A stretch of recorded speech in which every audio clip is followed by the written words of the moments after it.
For sharing that insight. You will stay with us as we stay in the region. Tensions between Iran and the United States may be heading towards a new diplomatic window if Washington gives assurances it won't resort to military action. Iran's Deputy Foreign Minister Majid Takht Rawanchi says Tehran remains open to diplomacy, but demands guarantees from the U.S. that force won't be used while talks are underway. This comes amid reports that U.S. envoy Steve Witkoff could meet Iranian Foreign Minister Abbas Araghchi in Oslo next week, though neither side has confirmed it. Nuclear talks between the two countries stalled in June, just before Israel launched a 12-day military campaign targeting Iran's nuclear sites, killing hundreds, including top scientists.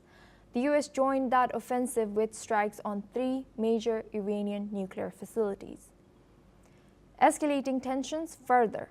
Despite the ceasefire reached on June 24th, deep divisions remain, especially over uranium enrichment. Tehran says it will not negotiate that right, insisting its program remains peaceful. Now we go back to our discussion with Rohan Gunaratna. Thank you, Rohan, for staying with us. Now we see that after joint U.S.-Israeli strikes last month, mutual mistrust is sky high. What role can maybe European mediators or other mediators like Oman and Qatar play in bridging gaps? And is this a limited talks for de-escalation framework more realistic than a full nuclear accord right now?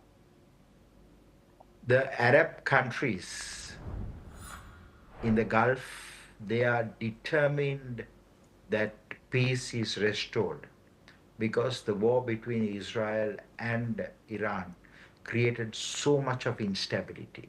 The US strikes created so much of instability in the short term, but in the long term, it is going to create peace in the region, because the status quo should not be maintained. If it is maintained, there will be instability, because Iran supported Hamas that staged the October 7th, 2023 attack. Iran was continuing to enrich uranium to build a bomb.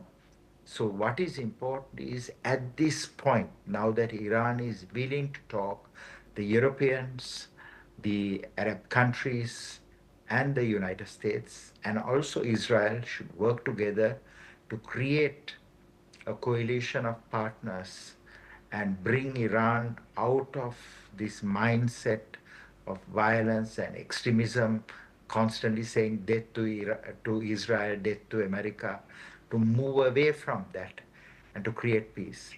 Sooner or later, Iran's clerical rule will have to end, because the Iranian people themselves do not want that Ayatollah's rule.